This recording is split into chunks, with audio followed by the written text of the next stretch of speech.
Thank you, Joan, for leading us in time of worship. Joan is one of our staff at SCGM. My name is Benjamin, and I'm the host for today's monthly breakfast fellowship and our missions dialogue for today. We are looking at lessons from colonial mission history. And we are so glad that we've got Professor Prof. Lockhart with Dr. Zam, Khat, Kham, moderated by my lecturer, Dr. Andrew Peh, today. Dr. Andrew is from TTC. Well, we are on a series of dialogues this first half of the year in 2023, organized by SCGM, Singapore Centre for Global Missions. And we are looking at the theme of mission as peacemakers. And so this series of dialogues in this first half of the year, we are having dialogues with visionaries, mission leaders, and practitioners from Southeast Asia. And we hope that you will change the way in which we look at mission and the various strategies that we can begin to grow more and more into in this polarized world. And we hope that this will forward in some way Asian missiology, even from this part of the world. And so we are glad that all of you are here. I see a number of familiar faces and names, and I'm glad that many of you are here. And for some less familiar names, thank you for joining us as well. Thank you so much. Before I introduce our speakers, can I just let you know that this topic about rethinking missions is something that has been talked about recently as well in these two missions conferences that's been happening last year as well as now, happening now today. And that's Asia 2022 Congress, of course, organized under the auspices of the Lausanne movement. That this happened in October last year, Rethinking Church and Mission, God's Agenda for Today, as well as what's happening now in Chiang Mai, this missions consultation organized by WEA, Rethinking Our Missions Future. And our resident researcher, Claire Chong, is there as well. And so it's great that we are here while all this is happening, rethinking our missions endeavor even in our time. Okay, so this will be the program for today. Welcome and introduction, and then the dialogue will happen, moderated by Reverend Dr. Andrew Peh, and then we will have a breakout discussion. What we're trying to do is to learn together as a community, and various of us gathered here will have our different experiences, wisdom deposited from the Lord by the Holy Spirit. And so we want to learn together. And so we'll be putting us into the various breakout rooms according to where our area of interest might lie, whether it's in Cambodia, Myanmar, Thailand. And we will be sharing together what we have learned from the dialogue, as well as looking at a particular question. And this question is this: even as you listen to the dialogue later, can you think of this question in your mind? Think of concrete activities of how we as foreign mission partners can relate and engage with the local church and mission leaders. And in what ways are these activities empowering and dialogical? All right. So think of these two questions, because we will be asking us to talk through it in our discussion groups later, discussion rooms later. And thereafter, you can then share your answers on this link. We will again share the link before we go into the breakout rooms later, but you can also go into it right now so that you can have an idea of what the Google Doc will look like, and key in later in the discussion groups. Okay, thank you so much. All right, so let me quickly introduce our moderator and speakers for today. Dr. Andrew Peh is our moderator. He's my lecturer. He was my lecturer in TDC when I was there in Trinity Theological College. And I remember the very first class I attended was his class on missions. And he had a pop quiz right there, right at the start in the first class of our TTC Live.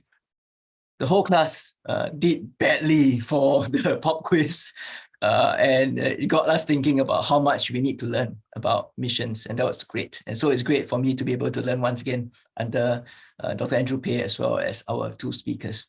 So Dr. Andrew Peh is a lecturer in missions in TDC. He teaches in the area of mission and evangelism, missions theology, history of Christian missions, and cultural anthropology. among other missions-related causes. His research was in colonial missions, history of Southeast Asia, and the missions history of East Asia, particularly Japanese Christianity. I remember him showing us a movie about the hidden Christians, as well as the intersection between globalization and missions practice in our current context. So that's our moderator for today, Dr. Andrew Peh. Our two speakers, Professor Bruce Lockhart is an associate professor in the history department of NUS, my alma mater, National University of Singapore, where he has taught since 1998. He specializes in the history of mainland Southeast Asia, and also teaches a number of undergraduate courses in history of Christianity and supervises undergraduate and graduate theses on Christianity. Before coming to Singapore, he spent 3 years in Laos and 3 years in Vietnam as a teacher and as well as a tent maker. He's serving as an elder in Mount Carmel Bible Presbyterian Church. So we are grateful that he's taken time to share with us today. Thank you, Professor Bruce. We also have Reverend Dr. Kham. Dr. Kham has been a pastor with Mosid Evangelical Baptist Church in Colonial, Myanmar since 2008. He's also currently an adjunct professor at Evangelical Baptist School of Missions and Faith Theological College and Seminary, Myanmar. And so we are so glad to have all of them join us today. And without further ado, let me now hand over to Dr. Andrew Peh. Good morning to all of you. It's great to see so many faces on this Zoom conversation. I'd like to begin by asking a question to Professor Lockhart. Professor Lockhart, what is your assessment of colonial mission in Southeast Asia? Well, that's a very broad question. I should probably clarify, I'm coming at this topic from two angles at the same time, both as a historian, and although I don't specialize in history of Christianity, I teach about the history of missions, but then particularly my 3 years in Laos, where I was working as a mission teacher and was quite close to the national church. So I'm looking at the legacy of that legacy of colonial missions in Laos. I mean, broadly speaking, I think colonial missions were generally, in the specific peoples that they targeted, they were generally quite successful. And of course, they were most successful usually in ministering among people who did not belong to the major world religions. So people who were Muslims or who were Buddhists in Southeast Asia very rarely converted. But so most missions ended up focusing on a minority group and working with their language. And in most cases, they were fairly successful. All right, that's an interesting comment, at least from a general perspective. And another question, a follow-up question would be, in broad strokes, what are your comments on the relationship between the colonizing administration, the missionaries, and those people who were colonized? Okay. Yes. Now that's a very different question because the main caveat, of course, is that when in certain situations where the missionaries allowed themselves to be too closely associated to the colonial regime, I think that could be damaging for them in some ways. This did not happen nearly as much in Southeast Asia as it did in most other places, let's say in other parts of the world. And usually missions were fairly autonomous from the colonial regimes. And so they avoided a good bit of the entanglement with colonial policy and colonial politics that happened in other parts of the world. If you look at Africa, for example, generally speaking, I think the missionaries were a bit more kind of embroiled in the colonial system. I guess it would be true to say that at least where Africa and India were concerned, those were the initial projects of the colonial mission that's undertaken by the Europeans.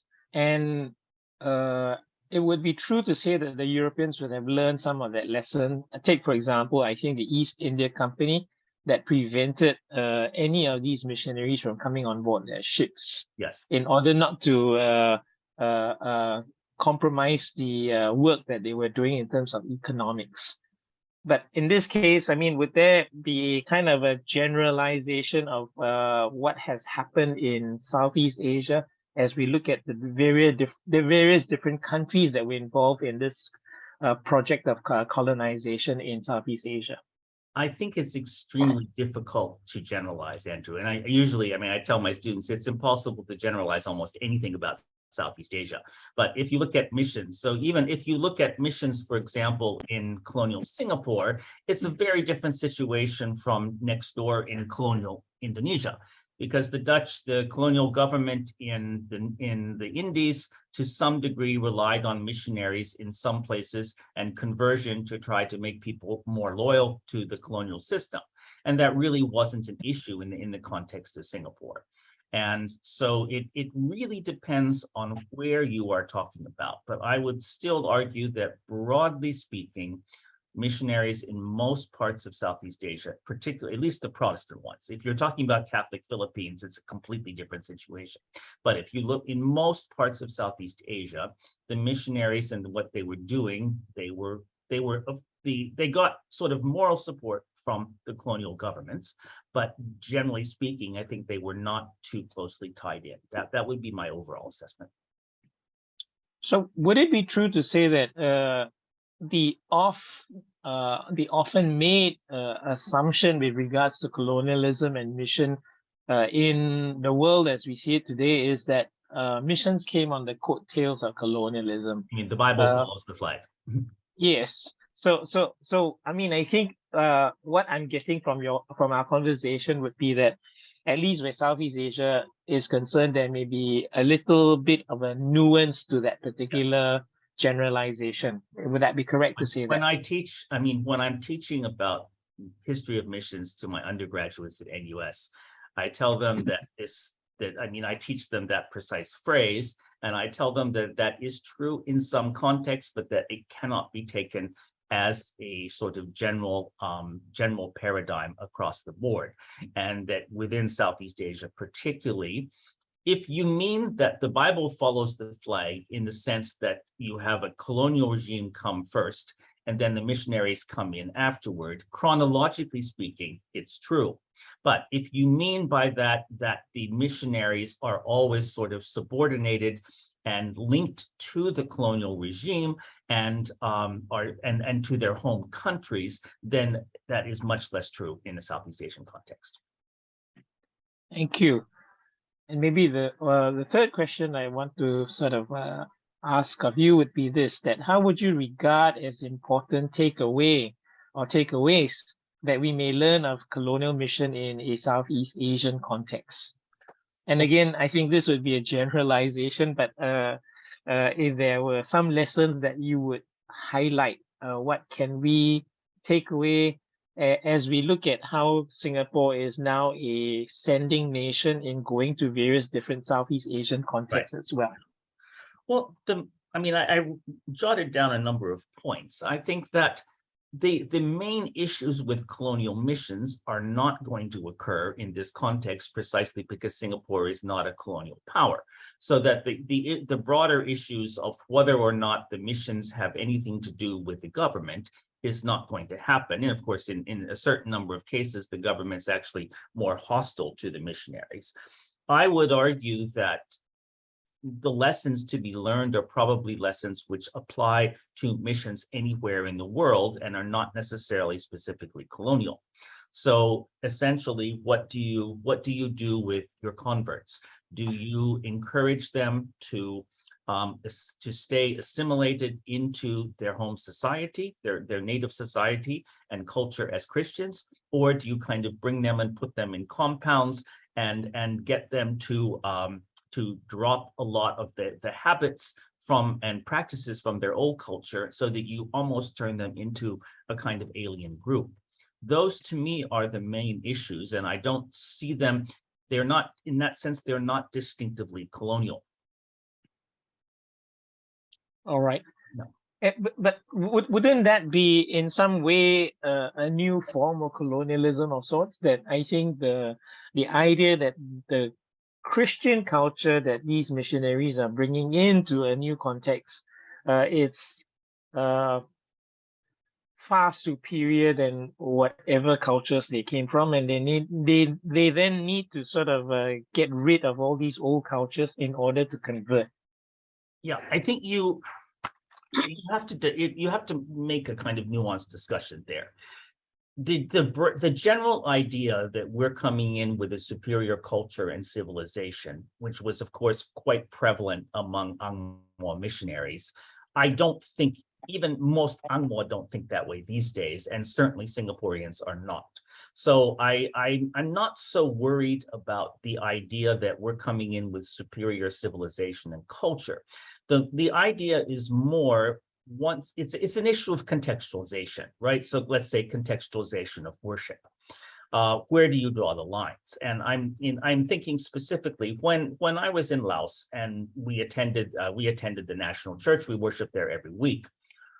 All of the hymns that they sang were American hymns that were translated into Lao, and they used a rather sort of very formal language that if you brought a Lao person who was not Christian to the church, they would have quite a hard time understanding these songs.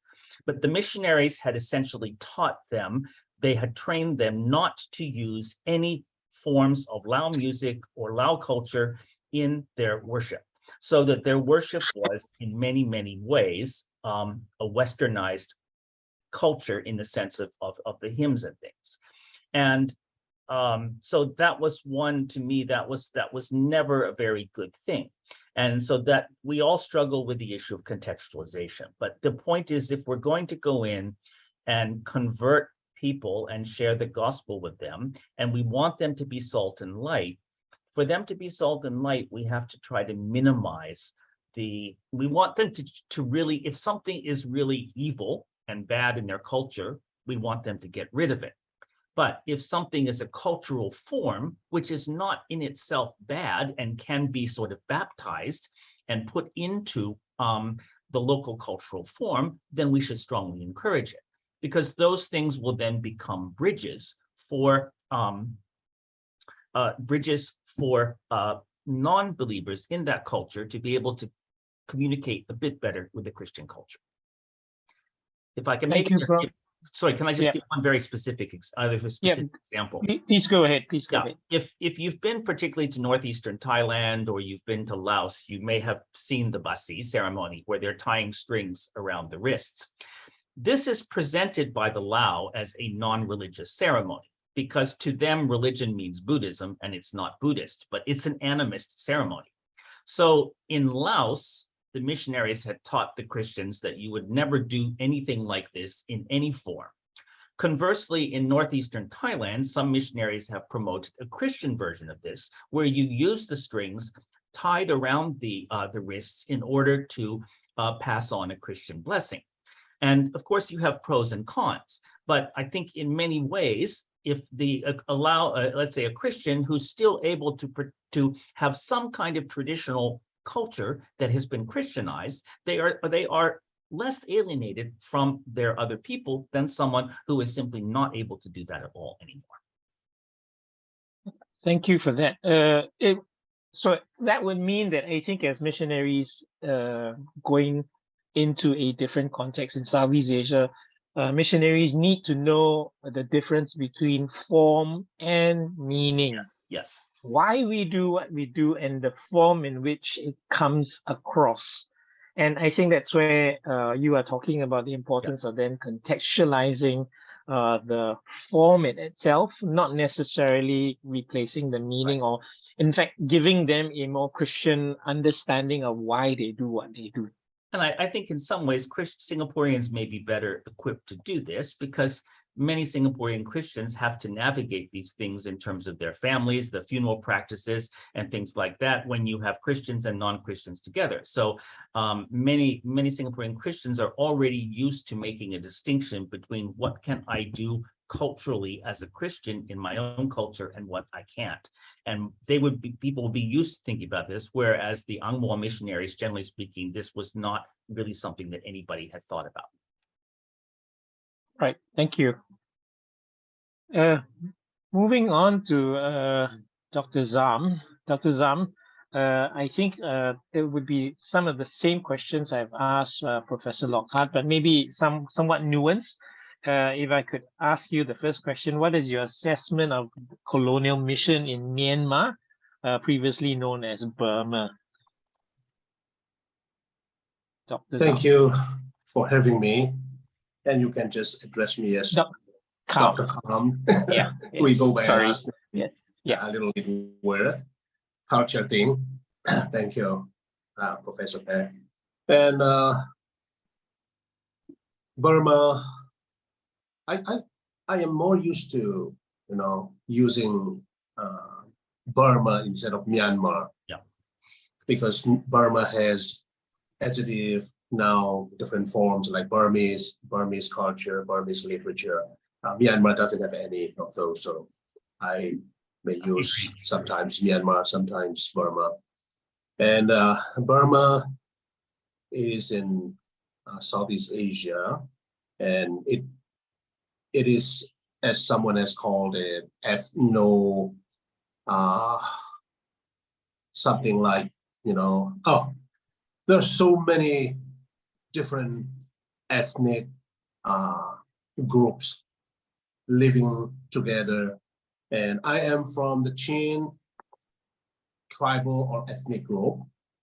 And our focus would be more on the majority Buddhist Burmese and missionary works among them, because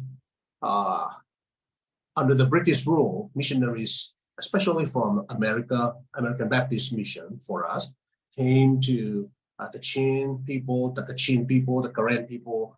And I can say that 80–90% of this people group are Christian now, but they didn't have that success among the majority Buddhist Burmese. So my assessment would be they were very successful in their mission work among the minorities, but not quite so among the Buddhist Burmese. And there will be many reasons why they were not that successful. Would you be able to provide us with maybe a few reasons why they weren't, why they did not engage the majority Buddhist? They engaged the majority Buddhists very much.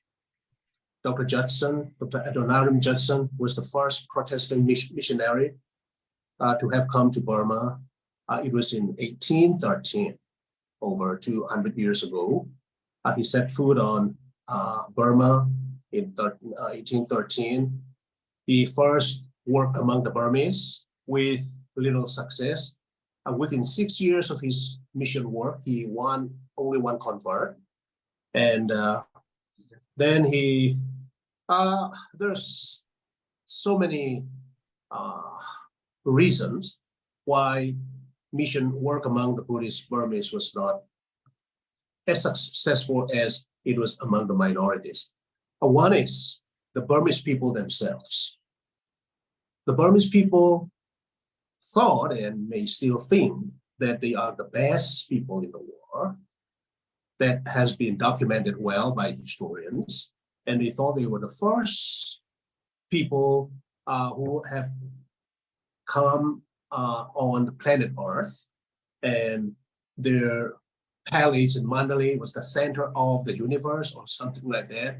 And many of them even thought Buddha was a Burmese. That's not simply true.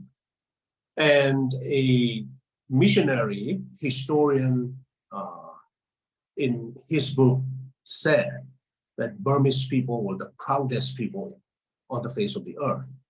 And that's the first challenge, because they thought they were better than anyone. And their religion, number two, Buddhism, is nobler, better than any other religions on earth, in the world. So they felt no need for new teaching, no religion. And the problem was not so much opposition to the gospel, but disinterest. They had no interest in listening to and learning from missionaries. That was well documented by a theologian, mission scholar named Dr. Tin Nguyen in his dissertation at Southern Baptist Theological Seminary in Louisville, Contextualization of the Gospel.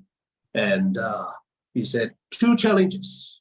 The whole thesis focuses on two challenges: the Burmese people themselves and the religion Buddhism. They thought they didn't need anybody to teach them a new thing. They have the culture, they have the history. You know, the Burmese thought they were the strongest, the best people, because they were locally able to expand the empire, sometimes to half of Thailand, sometimes to even include Manipur, Assam, and they thought they were the strongest, the best people in the world. And when the white people came, and when the white people deposed the king and queen and exiled them to India, they were very much hard in the feelings, and they were very much against these white people. And when the missionaries, American missionaries mostly, came along with or at the same time with the British colonizers, they were not, or they did not want to distinguish between these two. They were same people in their eyes, speak the same language, belong to the same religion, that is Christianity, and their hatred for their opposition to the colonizers was directed also to the missionaries. And at first, disinterest, no interest, and later on, opposition. And that turned into Burmese nationalism, led by the monks, which turned that nationalism into a religious Buddhist nationalism, and which resulted in the attempt to get independence from the British. So Christianity was, unfortunately, came to Burma along with colonialism. And the missionaries had more freedom, and they can function in a more safe and secure environment when the British annexed Burma into the empire. But that was the problem. Yeah. Can I add one point to that also? Yes, sir. For the Theravada countries in general, for the Burmese, the Thai, the Lao, the Cambodians, Theravada is their identity, right? To be ethnic Burman, to be Thai, to be Lao, to be Cambodian is to be Buddhist. And so exactly. Seen as their indigenous religion. This is the interesting contrast with the Vietnamese. The Vietnamese their identity is not invested in Buddhism in the same way. And so I think it's one reason that the gospel has been more successful among the Vietnamese, because changing religion does not affect their identity to the degree that it does a follower of Theravada. That's right. Yes, and that's what is that identity that makes possible precisely the Burmese national. Yeah, to be Burmese, to be Burman is to be Buddhist. One more Christian, one less Buddhist. One more Christian, one less Chinese. Also in China, and also in Indonesia. Yeah, that's the context. Right. Thank you for that input, Prof. Lockhart as well.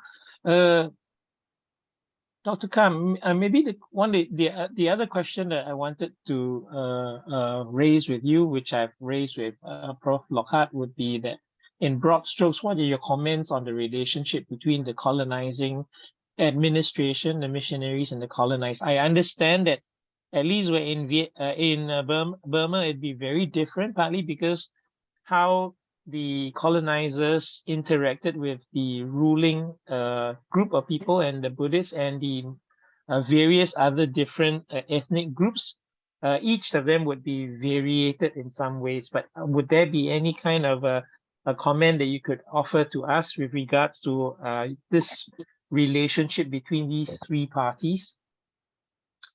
Yeah, we have to look at different ethnic groups. For example, for the Karens, Dr. Sansi Poo, who was educated in Britain, I think Oxford or Cambridge, and he was a very prominent Christian political leader among the Karen people. He once said, we call the British our fathers and Americans our mothers. We are not ashamed to call them thus, because we owe all the advancement that we have made to them both. So for the Karens, the British colonizers were viewed or seen as liberators from the Burmese oppression. They lived close to the Burmese, and since King Anorata in 1044, they felt oppressed by the Burmese because they lived too close. But for us, the Chins, we live far away from the center of the Burmese Empire power, and we have never felt any impact on us, our culture, anything. And we didn't even have any historical record that we were under the Burmese rule. We are far up in the northwest, I would say, close to India. And but still, when the British annexed the Chin Hills, that's where I came from, during the pacification process to establish their rule, American missionaries also came, and Dr.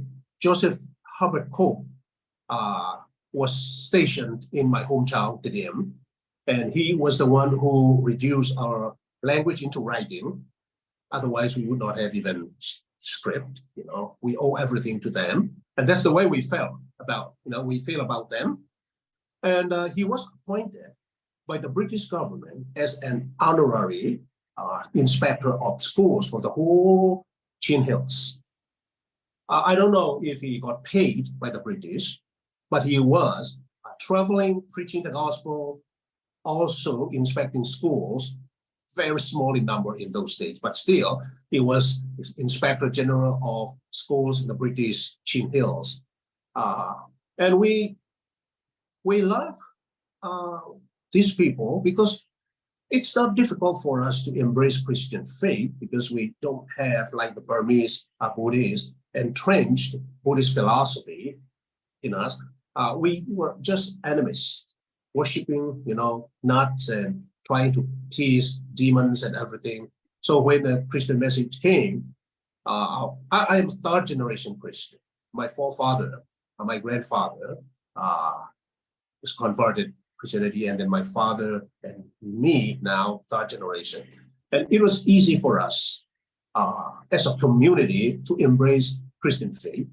But for the Burmese, they have their history, very proud history, and they have their culture, and they have their Burmese language and literature.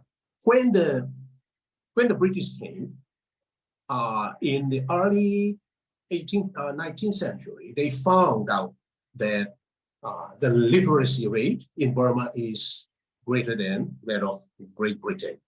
Okay, every Burmese could read at least and write, because every Burmese village has a monk, and they're responsible for teaching the children the very basic skills of writing, reading, at least. It was not more than that, just that, very, very simple, very foundational. And not like the Karen, Chin areas, in the lower parts among the Buddhist Burmese, I don't think there's any relation between the colonists and the missionaries that much. Can I add something again? Yes, sir. Yeah, one issue that may not be so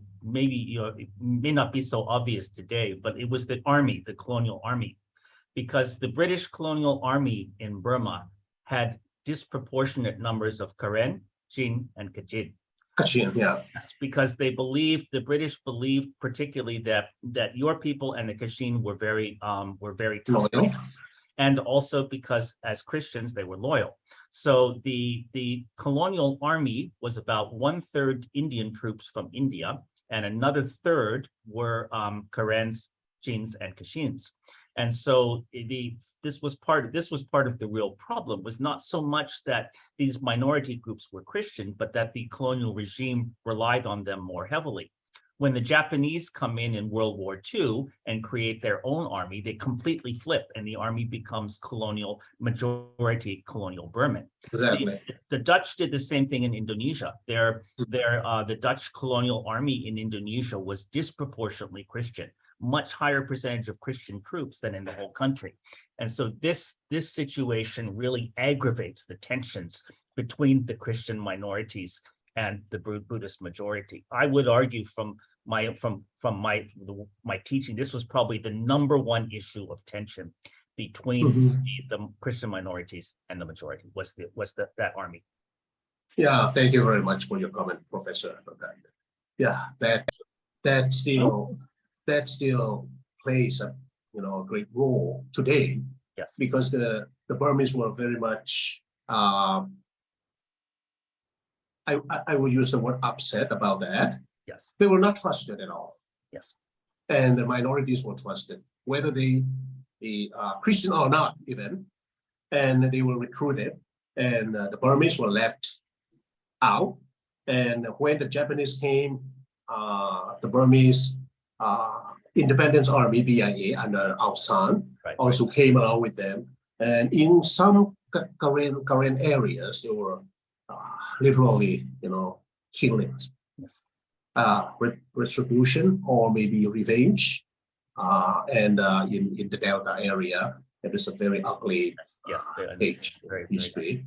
And now the Burmese majority, when they ruled the country, they had a policy, 3 C's for us. Chin. What is that? Christian. What is the other C? I forgot. If Chin people are in the army, they do not get promoted beyond the rank of major. Captain major is the highest. A glass ceiling. Yeah. And that has to do with the colonial history also. And the Christian majority's role as the colonizers' allies in the past or something like that. So maybe Prof. Lockhart, you can confirm if my observation is right, that this would be sort of a parallel to how the British employed predominantly Straits Chinese in Singapore, and sort of created a kind of a racial tension, whether knowingly or unknowingly, between Straits Chinese and maybe the Chinese as well as the Malays as well. Would that be a fair observation? I would see that as being rather different. I mean, first of all, of course, the Straits Chinese weren't all Christian. It was more that they tended to be more English speaking and in some ways a bit more loyal. But I think the role of the Straits Chinese in Singapore society, it really is, it cannot be compared to the phenomena that Kham and I have just been talking about, because it's really the issue of when you have an army that is put together by the colonial power, that puts those people in a very, very visible and powerful position. Some people would actually argue in the Singapore context that would be more relevant, the point you made would be more relevant for the Eurasians than it would be for the Straits Chinese, because the Eurasians were disproportionately represented in the administration. But we want to remember the colonial administration in Singapore was never perceived as negatively as the one was in Burma. I mean, in Burma was occupied and conquered by the British. In Singapore, everybody migrated here to live under the British. So you simply don't have the same degree of resentment towards the colonial regime that you do in almost any other colony. So Singapore's experience with colonialism, and I tell this to my students, Singapore's experience with colonialism is completely different. People in Singapore were not only the Malays can say we were conquered by the British, right? Everybody else moved here. So when I hear, a student, a Singapore Chinese student talking about, oh yes, how our ancestors were oppressed by the British, I said, no, your ancestors moved here to live under the British. So my point is the issue of the colonial regime in Singapore is almost completely different from everywhere else in Southeast Asia. I think so. Yeah, Singapore, I would venture to say, came to this status as a very much developed country because of the British. And partly, not wholly, maybe. Yeah. If you look, I think if you look at the role of the Straits Chinese within the colonial administration, I mean, they did have certain advantages, but there were plenty of Indians, for example, there were plenty of Eurasians too. So the Straits Chinese would never, either Straits Chinese as Straits Chinese or as Christians, would never be singled out for attention and resentment the way that some of the groups were in Burma. It's a fairly different situation. Thank you very much. To go back to Dr. Kham, maybe the sort of last question I want to ask you before we sort of have some discussion together would be, what would you regard as an important takeaway that we may sort of learn of the colonial mission in the Burmese context? We have talked about how mission works among the minorities was successful, and mission among Christian mission among the majority was not successful, and we have had some background to this difference. And I would say that missionaries in those days were victims of their time too, because the time when missionaries came from the West was time of colonial expansionism. And even missionaries felt that the only way to civilize these backward, uncultured people was to Christianize them. The outlook was very much imperialistic because it was during the heyday of colonialism around the world. And I cannot blame them for feeling that way. And I would just say they were victims of their times. And the way they look at natives, Indonesia, Laos, Burma, Thailand, Africa, wherever, they came with a view that they have to give, or they have to civilize these people. With that mentality, that approach, they came, and when the Burmese were very much against any outsiders, the mission work, it's easy to understand, was not successful. Imperialistic outlook and superiority complex, supremacy mentality played a big role, I think. And they should not have been more understanding and sensitive to the feelings of the native people. For example, in Burma, the Buddhists consider the religious precincts very sacred and holy. And when the rulers, the colonizers, stepped on those pagodas with their footwear, the shoes, Few controversy.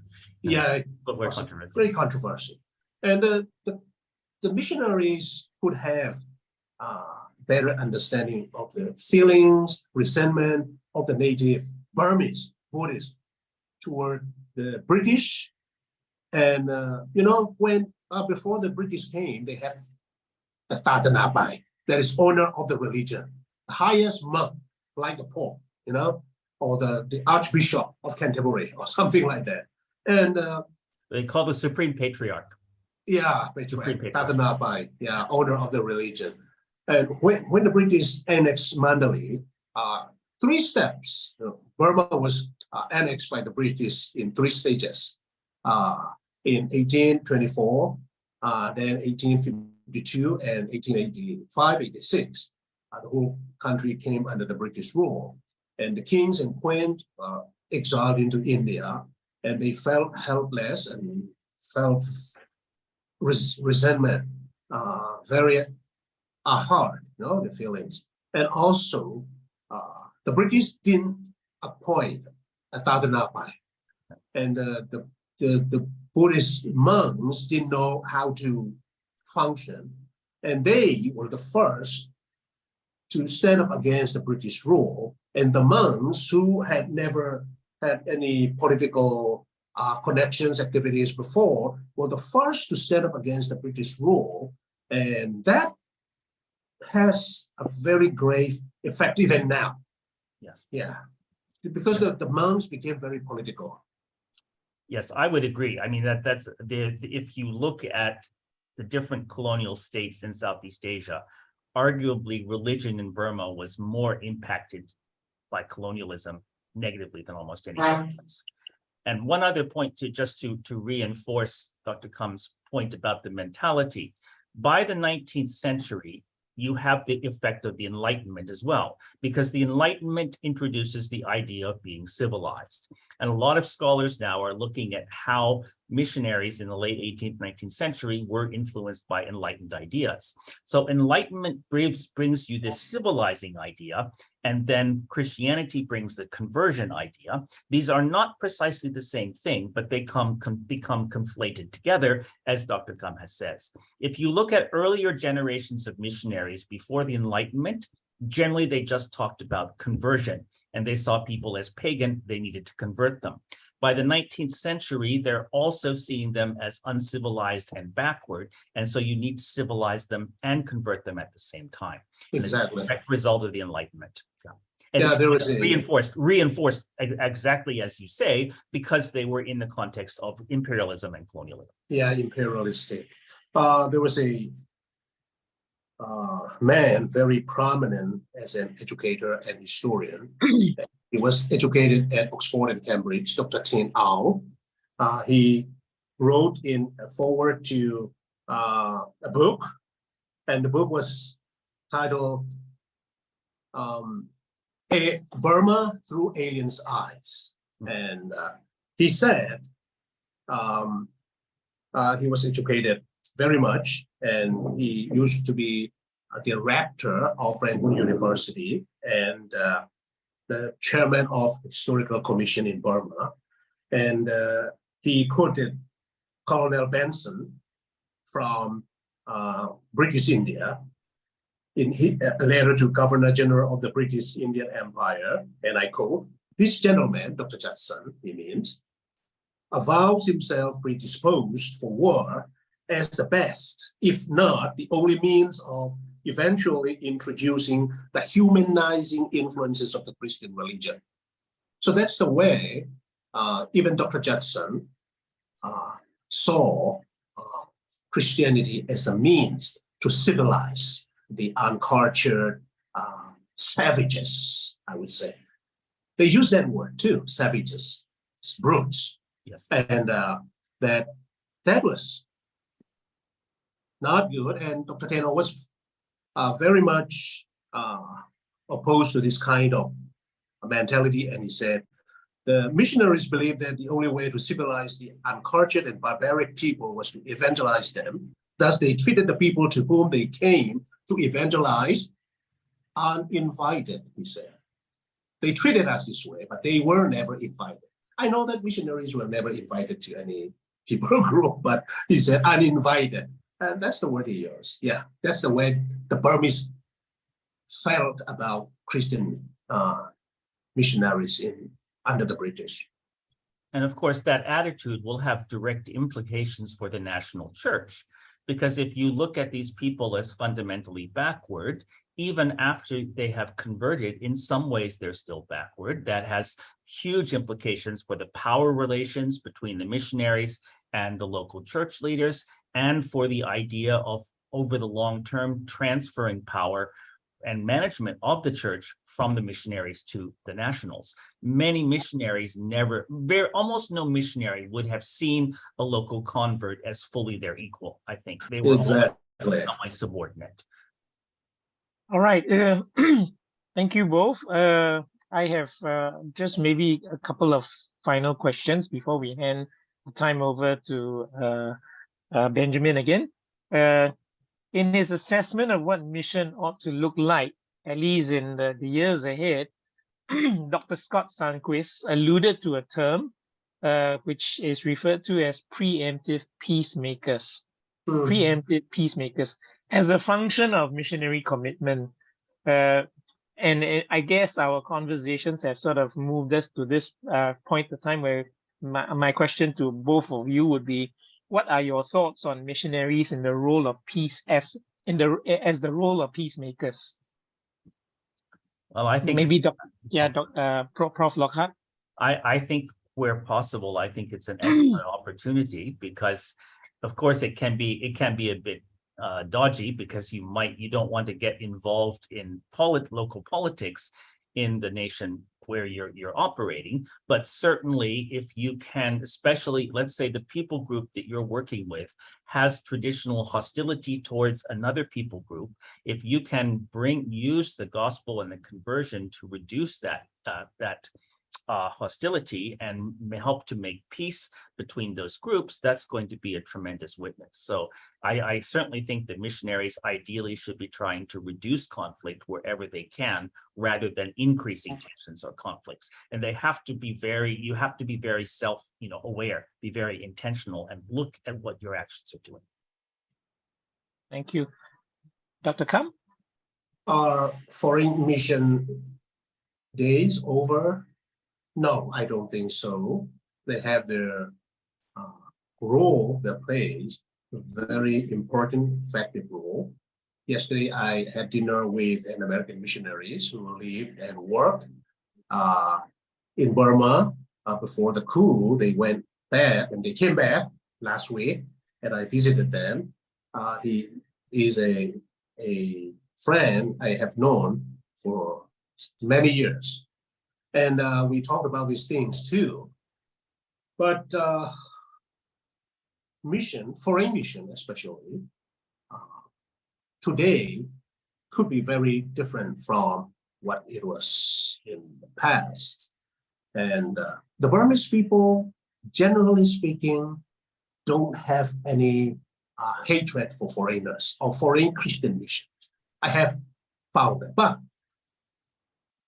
one thing very important is, so far, some of my friends who are working among Burmese Buddhists in this Rangoon area are working in slum areas among poor people, very poor people. And they would distribute rice, cooking oil, and sometimes medicine even. And the people would love to have them. But I have not seen that native missionaries or pastors, working among educated, upper level, upper class people in affluent neighborhood.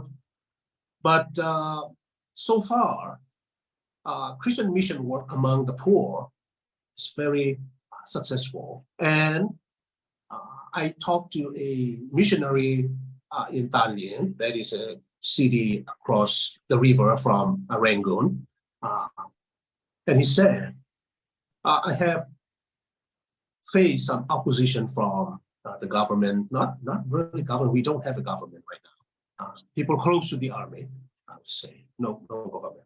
And But the local people love to have us, he said. We're very simple. And when foreign missionaries, Singaporean or Korean or American, come, they love to take pictures with them and they would welcome them, you know, smiles. Yeah. And so peacemakers, I don't know, but if missionaries would come and live among these people, move among these people, work among people, show them the sincere love, it would be great. Yeah, I think in many ways what Scott Sundquist is trying to say when he deals with this issue of preemptive peacemakers, I think he takes that word in its broadest context of understanding what the shalom of God is. And the shalom of God is where I think, as Prof. Lockhart has highlighted, is also this bringing of people group who are at odds with each other, but at the same point of time, people group who are disenfranchised, which is basically what you are saying, Dr. Kham, that they are disenfranchised, they are the least, the last, the lost. And that's where I think as Christian groups go into a context such as Myanmar and they go about proclaiming this shalom of God, they are in that sense preemptive peacemakers as well. Yeah. Yeah. And also, you know, showing mercy, you know, Yes. love, Yeah. meeting, helping them with their daily needs. That's the best way, the best means to get the gospel across to these people groups. Maybe just one final question before I hand over the time to Benjamin would be for both of you, how are missionaries in our time, whether consciously or unconsciously, perpetuating this colonial mentality of the missionaries of yesteryears? Are we, in that sense, maybe I'm asking the question, are we colonial or paternalistic in the way we do mission today? More or less, I would say, more or less. Because missionary, you know, going as a missionary to people group means we have something to offer. And we may not have the superiority complex or that mentality as the missionaries in the past had, but still there could be some arrogant mentality like the Singaporeans, because you are very developed economically, and also your experience in Singapore is very limited. I mean, in dealing with other people. Even in America, I lived and studied in America for 8 years, and I found out that it was made up of so many immigrants, and they try to live together in peace and try to understand. But in Singapore, homogenic, right? Is that a word? Could play, yeah. I mean, a bad role. You are not exposed to other people, ethnic groups like other countries, and you are so advanced in everything. You are a developed country, and when you come to a country like Burma, more or less you have that arrogant mentality, whether you like it or not. And I don't say that as a description, but you could have that, and you have to be careful in that area, because Singapore is so different from other countries, so developed. Dr. No. Hey, Prof. Lockhart? Well, I think Dr. Kham has put it quite well. Of course, he's from the other side. I think my concern is often not so much the Singaporeans that I know that go and spend long term in the mission field. I don't think there's as much of an issue. but there are an awful lot of short-term mission trips where people really know nothing about the place that they're visiting. And this is linked to the broader, CIP issue in Singapore, the community involvement projects, that you send kids overseas for 4 or 5 days. I actually, if anyone's interested, I did a TEDx talk on this subject at ACJC, which is available on YouTube. They asked me to talk about the issues with doing these projects. And so people are doing short-term missions to countries and peoples that they really know nothing about. And that is not unique in any way unique to Singapore. But that would be my main concern, is that very often the level of understanding of where you're going, of their culture, people are simply not being prepared for it. And I think that this has a very big impact. Not necessarily that it's going to make them more arrogant when they're over there, but they're definitely going to be less effective because they don't really understand the context that they're operating. Thank you. So I think that's where maybe we can say that we are all on the same page, that at least where a mission is concerned, we need to know the significance of mission history, right? I think mission history would inform in many ways the way that we can get things done, the sensitivities on the ground, because we are the so-called the person that is going to engage that particular culture. All right, so I'd like to thank both of you, and I pass the time back to Ben. Ben, you're gonna do this part on the breakout rooms, right? Thanks, Dr. Peh, and thanks, Prof, as well as Dr. Kham. Thank you so much for your insights. We do have a question on the chat, and I guess that was partly answered already in the last question that Dr. Andrew Peh asked about, do we see strands of neo-colonial mindset in missions practice, even prior conversion? For example, strong emphasis on providing money or supplies as a way of reaching communities. And Dr. Kham also gave a caution to Singaporean missionaries or mission trippers in the way we watch ourselves. Perhaps sometimes we do have a superior mindset, even as we try to, I guess, uplift economically, as well as bring a Christian message. Sometimes there might again be similarities to the civilizing and conversion mindset of the past as well. So we're going to be careful about that. I think also with how much money you're putting into your partner church, because in generally speaking, the countries that Singaporean churches are operating missions in are often very poor. And we saw this in Laos. I mean, there was one particular Korean group that was throwing a fair amount of money at the Lao church. And so when you have all of this money that's coming in from outside, and it gives them a disproportionate amount of money compared to what they would be getting from their own people, their own congregation, you have to be very careful about issues of stewardship and accountability. And you don't want to create the perception that these people are getting rich because foreigners are throwing money at them. Yeah, that's right. Yeah. Thank you so much. Dr. Kham, you want to add something?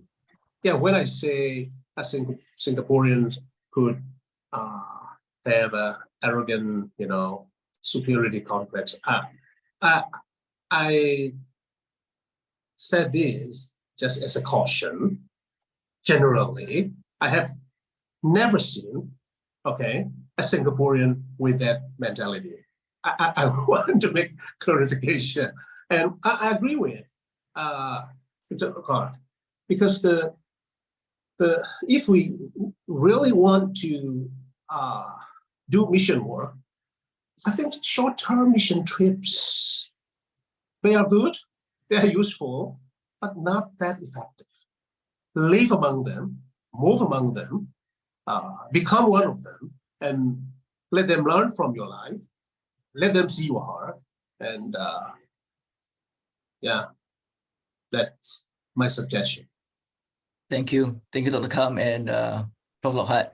I guess that's those comments are a good segue into our discussion question, actually, where we want to think about concrete activities of how we as foreign mission partners can relate and engage with local church and mission leaders, I guess, cogently and helpfully, right? And in what ways are these activities empowering and dialogical? So if I can trouble every one of us now to scan, if you're using another device, scan the QR code, or the link has been also put in the chat already. You can click on the link if you're using your laptops so that you can go into the document, and we'll trouble you to key in your comments into the document even as you discuss it, so that we can learn together, and at some point in time, SCGM, we hope to be able to share these insights with everyone. And so I'm going to ask Joan now to put us into, I think it was 6 breakout rooms across the various countries of interest, and we will have 20 minutes to discuss. Okay, 20 minutes to discuss the question. The question can also be found in the document as well. And so please go into the breakout rooms, and then we'll come back in 20 minutes and we'll close with some final announcements.